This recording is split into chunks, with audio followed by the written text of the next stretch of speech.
Imagine a live TV debate, set to be another predictable political sparring match.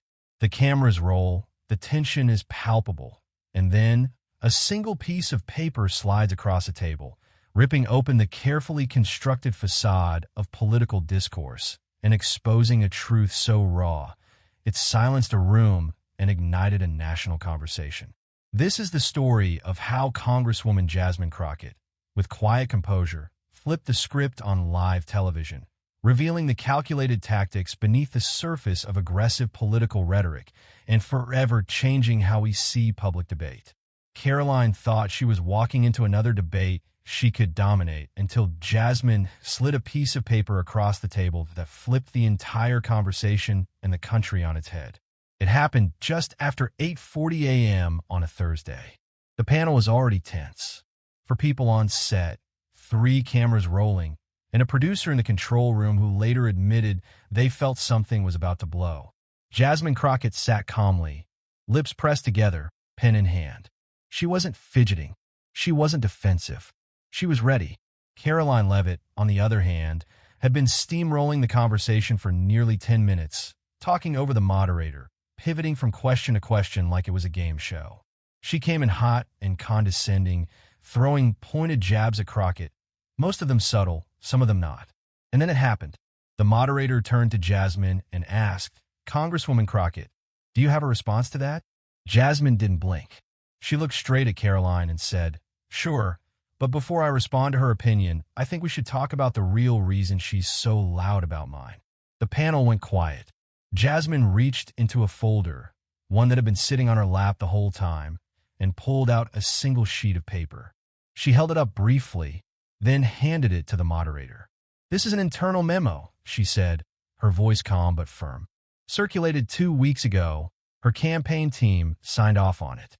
It outlines a strategy targeting minority female representatives not based on policy, but on tone. Their goal: paint us as aggressive, unhinged, and irrational, especially when we push back." Karoline's mouth opened, but no words came. Jasmine continued, "It wasn't supposed to go public, but someone sent it to me. I didn't say anything before because I wanted to be sure it was real. And now that I am, well, I figure if we're going to have this conversation on TV, let's have all of it." Karoline snapped. "You're lying," she spat. "You're lying, and this is a setup. You planned this." Her voice cracked. She wasn't in control anymore. She looked to the moderator, who was frozen, then to the producers off camera. She stood up briefly, then sat down again, like she didn't know what her body was doing. "You think you can smear me with some fake piece of paper?"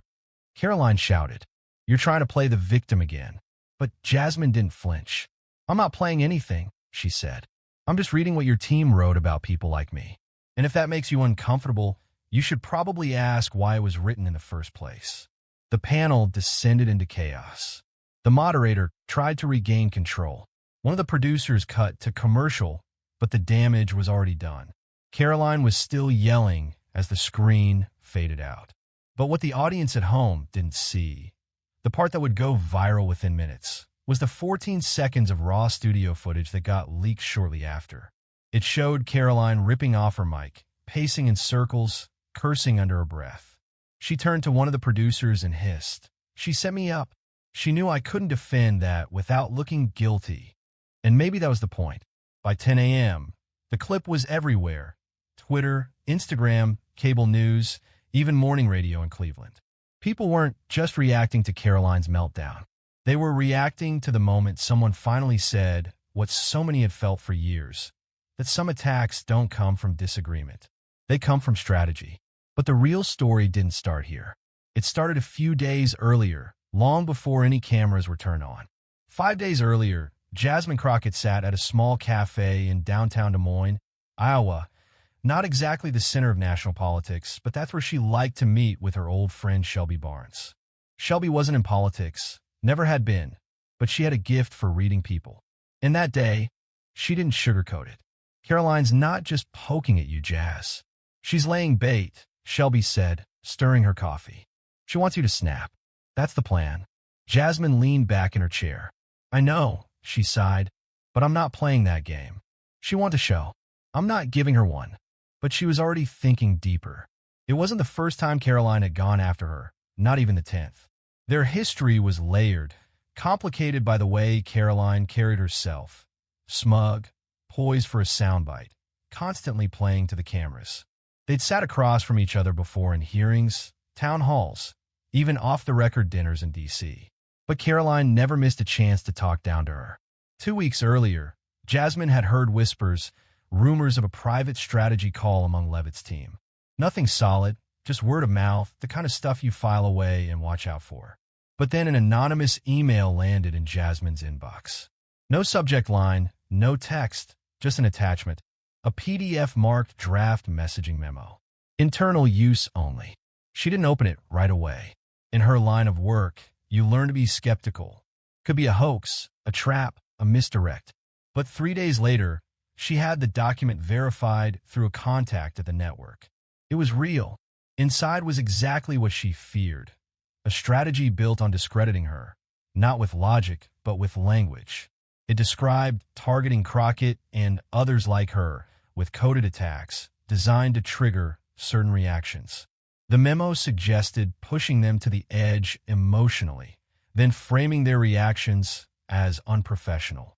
Let them lose their cool, one-line read, and the audience will fill in the rest. Jasmine didn't show it to anyone right away, not even her chief of staff. She just kept reading it over and over until the words felt like venom soaking through her skin. But what bothered her more than the memo itself was the tone, the cold calculation behind it. It wasn't just politics. It was personal, and it wasn't just about her. It was about anyone who looked or sounded like her. Any woman who'd been told she was too loud, too emotional, or too angry. That was the real play. By Sunday night, Jasmine had made a decision. If Karoline wanted to play this game on live television, then fine. But the rules would be different this time. Jasmine wasn't going to raise her voice. She wasn't going to get baited. She was going to stay grounded, speak facts, and let the truth be the thing that screamed. Her team didn't know the whole plan. She told them she'd handle the panel on her own. "Trust me," she said calmly. "I've got this." By Monday, the media buzz had already started. The upcoming panel was being teased on the network's social channels. Two of the most outspoken voices on opposite ends live this Thursday. Viewers expected a sparring match. The producers were probably hoping for fireworks. And Karoline? She thought it would be her moment to shine. But she didn't know Jasmine had something in her back pocket, something that would make it impossible to hide behind smirks and sound bites. But Jasmine wasn't just going to respond. She was going to expose. And the day she chose to do it, that was no accident. Thursday morning came with a layer of calm that didn't match what was about to happen. The studio was located in Scottsdale, Arizona. Neutral ground for both guests, picked mostly for convenience and production logistics. Jasmine arrived 20 minutes early. She always did, not for makeup or prep, but to feel the space to sit, breathe, and remind herself why she does this. She didn't talk much when she arrived, just greeted the crew with a warm smile and sat in the green room, flipping through her notes. But the folder, that plain navy folder she brought in with her, never left her lap.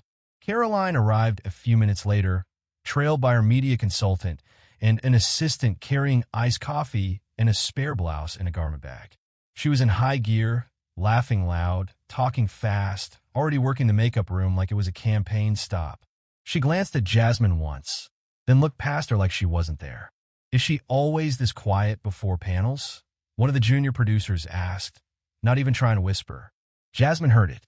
She didn't respond. She just kept reading her notes, calm and steady. 10 minutes before the segment, a runner popped in. "We're on in 10. You'll be mic'd up in 2. That's when Jasmine stood up, tucked the folder under her arm, and walked to the hallway where the producer was waiting. "Quick thing," she said in a low voice. "I have a document I'd like to hand to the moderator during the segment. It's relevant to what we're discussing. Nothing inflammatory, just information." The producer raised an eyebrow, but nodded. "Understood, as long as it doesn't derail the segment." "It won't," Jasmine replied. "It'll clarify it." She stepped into the studio without fanfare. She didn't look around, didn't try to read the room. She already knew what it would feel like, controlled, staged, and a little too excited for a fight. Karoline was already seated, mic on, fixing her hair in the monitor. "Oh, you finally brought notes," Karoline said, her voice just low enough to sound snide, but still loud enough for everyone to hear. Jasmine didn't flinch. "Always have," she said, sitting down. "Just didn't need them for you." It was quiet for a beat. One of the camera techs stifled a cough. A few of the crew exchanged glances. Karoline's smirk thinned. The moderator gave the usual rundown. Who'd be introduced first?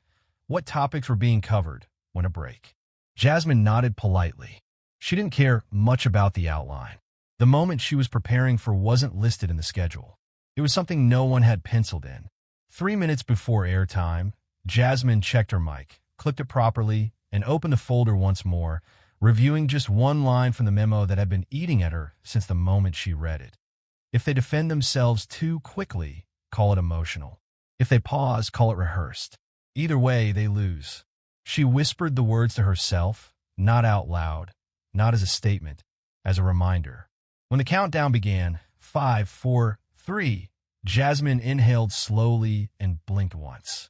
She wasn't here for payback. She wasn't even here for justice. She was here for clarity. But clarity doesn't always land gently. And what was about to happen next would leave even the producers questioning if they should have ever booked them together. The camera light turned red. They were live. The moderator greeted the audience with the usual opening, polished, composed, practiced. He introduced both guests, Congresswoman Jasmine Crockett from Texas and former White House Assistant Press Secretary Karoline Leavitt. Polite smiles, a nod from Karoline, a measured look from Jasmine. The first few questions were predictable: border security, budget policy, education spending. Karoline jumped in early, speaking fast, framing herself as the voice of reason in a sea of so-called chaos. She barely paused between points. Every sentence ended like it was meant to be a tweet. Jasmine let her speak. Then came the fifth question on national rhetoric and political discourse. Congresswoman Crockett, the moderator asked, "How do we move forward when the conversation keeps turning into personal attacks?" Jasmine didn't rush. She tapped her pen against the folder once, then looked directly at the moderator. "I think the better question," she said, "is who benefits from those personal attacks and how they're being orchestrated." Karoline tilted her head. "Is that supposed to mean something?" Jasmine looked at her calmly. "You tell me." She opened the folder, pulled out the memo, and handed it across the desk to the moderator. "This is a real document," she said, her tone steady. "It's from Miss Leavitt's own team, a strategy paper focused on discrediting women in Congress, especially black women, not by debating ideas, but by attacking personality. It suggests provoking us, then framing our reaction as weakness." Karoline blinked, caught off guard. She gave a short, bitter laugh. "This is nonsense. It's fake." Jasmine didn't argue. "You can read it for yourself. It's dated, signed, and reviewed internally by 2 senior members of her media team. It names me and 2 other representatives. It labels us as too reactive, easy to spin, and emotionally unstable when cornered." The moderator glanced at the document. His brow creased. "I didn't come here to perform," Jasmine said. "I came here to ask why this kind of political playbook is acceptable. Why does this pass for strategy? Why are we calling people emotional instead of asking why they're reacting in the first place?" Karoline leaned forward, her voice rising. "This is exactly what you people do. Make everything about race, about gender. You don't have facts, so you cry victim on cue. It's pathetic." The studio tensed. Jasmine didn't blink. "I'm not crying," she said. "I'm stating facts. You're proving my point for me." Karoline's tone snapped. "You set this up. You planned it. You knew this would go viral. You don't care about truth. You care about headlines." Jasmine raised an eyebrow. "You're angry because the headline's yours now." Karoline stood up. The producers in the control room scrambled to figure out what to do. One gestured to cut the feed. Another shook their head. This was gold for ratings. The moderator tried to redirect, but Karoline kept going. "You ambushed me with fake documents. You want to make it about identity because you can't handle a real debate." Jasmine leaned forward slightly, voice even. "Real debates require honesty. If you want to win on ideas, stop hiding behind manipulation. At that point, the panel broke down. The moderator called for a commercial break, but the cameras kept rolling for several seconds longer than they should have. That extra footage, it made it online within 30 minutes. Karoline yanking off her mic, throwing it on the floor, muttering something about, "This always happens when you let them talk too long." The word them hit like a match to dry grass. Within an hour, the hashtags were trending. Hashtag Crockett called it. Hashtag Karoline cracked. Hashtag memo. Twitter exploded. So did YouTube. People pulled up screenshots, zoomed into the memo as it aired, started connecting dots. Journalists began digging. Former staffers leaked email chains confirming the memo's existence. The document was real, but even more powerful than the paper itself was how Jasmine handled it. She didn't yell. She didn't gloat. She just let the facts breathe. But facts have a way of echoing louder after the shouting stops. And the silence that followed this broadcast was deafening. By Friday morning, the clip had already passed 3 million views. It wasn't just cable news picking it up anymore. It was podcasts, Reddit threads, Instagram reels, even group texts between people who hadn't watched cable in years. Everyone had something to say about the moment Jasmine Crockett calmly dropped the memo and let Karoline Leavitt unravel in real time. But what stuck wasn't the yelling. It wasn't the finger pointing or even the mic toss. It was the stillness. The way Jasmine barely moved, barely raised her voice, and still managed to flip the entire conversation on its head. In Dallas, a retired school teacher reposted the clip with the caption, "My whole career, I was told to stay calm while being provoked." Jasmine just showed the world what that really looks like. In Bakersfield, a college sophomore wrote, "This wasn't just political. It was personal. It's how people weaponize calmness and call it professionalism, only when it's convenient." And in Lansing, a campaign strategist for another rising congressional candidate admitted privately to a reporter that memo, variations of it exist everywhere. What's different is that Crockett didn't just expose a strategy. She exposed the silence around it. Karoline's camp scrambled to respond. First came a shaky PR statement late Thursday night, calling the document inauthentic and part of a coordinated smear campaign. But by Friday afternoon, 2 former campaign aides had come forward confirming its authenticity. One even admitted that the phrase "emotionally unstable" when cornered was something they'd heard during staff meetings. That blew the door wide open. News anchors started asking harder questions.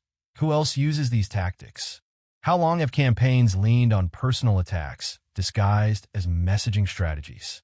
And why did it take someone like Jasmine Crockett, measured, prepared, and unapologetically direct, to break the pattern?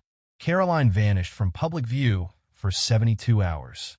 No press appearances, no social media posts. According to one network insider, she nearly pulled out of an interview that had been scheduled weeks in advance. She was rattled. She had reason to be. Meanwhile, Jasmine didn't gloat. She didn't make the rounds or do the typical post-viral media blitz. Instead, she held a brief press conference outside a community center in Shreveport, Louisiana. "I didn't bring that document out to embarrass anyone," she told the crowd. "I brought it out because we've let too many things slide for too long. We've laughed off disrespect. We've played along to keep it civil, and we've paid the price for it." She paused, looked directly into the camera. "You don't have to yell to be loud. You don't have to fight dirty to tell the truth, and you don't have to let people define you just because they can't outthink you." That clip became the second most watched moment of the week. Commentators started revisiting old panel clips, segments where women had been interrupted, talked down to, or dismissed as too emotional when they stood up for themselves. The Crockett-Leavitt exchange had peeled something back, and people couldn't stop looking underneath. It wasn't just a viral moment. It was a shift in how people saw political dialogue and who they were finally willing to listen to. But Jasmine never set out to go viral. What she really wanted people to see hadn't come out yet. And when it did, it would hit even deeper. 3 days after the panel, a reporter from a mid-sized station in Toledo did something most of the national outlets didn't. She reached out to the woman who originally leaked the memo. Her name was Dana Haskins, a former junior communications assistant on Karoline Leavitt's campaign team. 27 years old, fresh out of grad school, first political job. She hadn't spoken to anyone since the memo blew up. Not publicly, not anonymously, nothing. But when a reporter called, Dana answered on the first ring. I couldn't sit on it, she said quietly, voice shaking. The longer I watched what they were doing behind closed doors, the way they talked about Crockett, Bowman, even Luna, it stopped feeling like politics. It felt like a setup, like we were planning character assassinations before even reading their bills. Dana explained she hadn't just leaked the memo on impulse. She'd saved it, reread it, sat with it for days. Then she waited until the segment was confirmed. She knew Crockett would be on that panel. She didn't know what Jasmine would do with the memo, if anything, but she hoped she'd do more than just read it. She hoped she'd expose the thinking behind it. I wanted someone to show that these tactics weren't accidental, Dana told the reporter. They were deliberate, and they were meant to silence people who already had to fight twice as hard to be heard. When Jasmine's office caught wind of the article, they contacted Dana privately. No press release, no media frenzy, just a simple message. Thank you for having the courage we're all told to suppress. Later that evening, Jasmine did a live Q&A online. No handlers, no scripts, just her in her home office wearing a plain t-shirt and talking straight to the camera. Someone asked, "Why didn't you go harder? You could have destroyed her." Jasmine paused, took a sip of water, and leaned in a little. "Because I didn't need to destroy her," she said. "The truth doesn't need to be dressed up. It doesn't need glitter or yelling or cheap shots. It just needs space." Another viewer asked what she hoped would happen next. "Honestly," she said, voice softer now, "I hope people think twice before writing someone off as angry or irrational just because they didn't like how they were challenged. I hope campaigns stop hiring firms to come up with new ways to invalidate people. And I hope the next time a woman in this position stays calm while being disrespected, someone notices." The chat was flooded with comments. Respect. This is leadership. She didn't have to yell. She won the whole country over whispering. The power of that moment wasn't just what Jasmine revealed. It was how she revealed it. On a stage built for sound bites, she gave people silence. And in that silence, the truth echoed. Karoline resurfaced a few days later with a pre-recorded apology video that barely scratched the surface. She blamed her outburst on stress and miscommunication. The memo, she called it unauthorized and claimed she never read it. It didn't land. Too many people had seen the clip. Too many recognized the pattern. And too many had finally found language for what they'd been experiencing for years. Jasmine didn't respond to Karoline's video. She didn't need to, because the memo had done something more powerful than tear down an opponent. It held a mirror to an entire system, and people finally stopped looking away. But the weight of change doesn't come from a single moment. It comes from what people decide to do after it passes. It was nearly 2 weeks after the broadcast when Jasmine Crockett spoke at a local town hall in Tyler, Texas. The venue wasn't large, just over 100 chairs, half of them filled with seniors, young organizers, and a few curious folks who'd only recently learned her name through a viral clip. There were no reporters, no lighting rigs, just a woman in a navy blazer standing in front of a folding table with a mic that crackled every so often. During the Q&A, an older woman in the second row raised her hand. Her voice was slow but sharp. "I watch what happened on TV," she said, "and I gotta ask, how do you stay that calm when someone's trying to tear you apart?" Jasmine looked down for a second, then met the woman's gaze. "You breathe," she said. "You remember why you're there, and you realize it's not about you anymore. It's about everyone who never had a mic in front of them." A younger man chimed in from the back. "But don't you ever feel like you're being forced to be perfect just to be taken seriously?" That question lingered. Jasmine nodded slowly. "All the time. But I stopped aiming for perfect. I aim for consistent. I aim for clear, because the people coming after us, they deserve more than a moment. They deserve momentum. Applause rose, slow, steady, from people who didn't come for a show, but stayed because they felt something honest." Later that night, Jasmine sat alone in her car, engine off, scrolling through messages on her phone. One stood out, a private DM from a middle school teacher in El Paso. It read, "My 8th grade girls watched your segment in class. One of them asked me, Why did that other lady get so mad when Jasmine stayed calm? I didn't have the right words, but I just told her that's what power looks like when you don't let people take it from you. Jasmine smiled, her thumb hovering over the screen. It wasn't about Karoline anymore. Not really. It wasn't even about the memo. It was about something much larger. The exhaustion of being misread, the constant dance around perception, the choice to either play along or speak up. And Jasmine had made her choice. The next morning, she posted a short message online. Let the moment speak, but after that, let the work begin. She didn't need a victory lap. She needed people to listen, not just to her, but to every voice that's ever been labeled difficult, aggressive, too much. Because the truth is, standing up doesn't always look loud. Sometimes it looks like patience, like control, like handing someone a document and saying, "This is real. Now decide what you'll do with it." And while the headlines would fade and the panel would eventually be replaced by another shouting match, what Jasmine Crockett gave the country wasn't a spectacle. It was a mirror, one some folks weren't ready to face, one others couldn't stop staring into. And maybe that's the real message.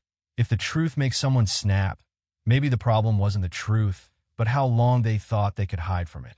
This story offers powerful insights, not just into the world of politics, but into communication and conflict itself.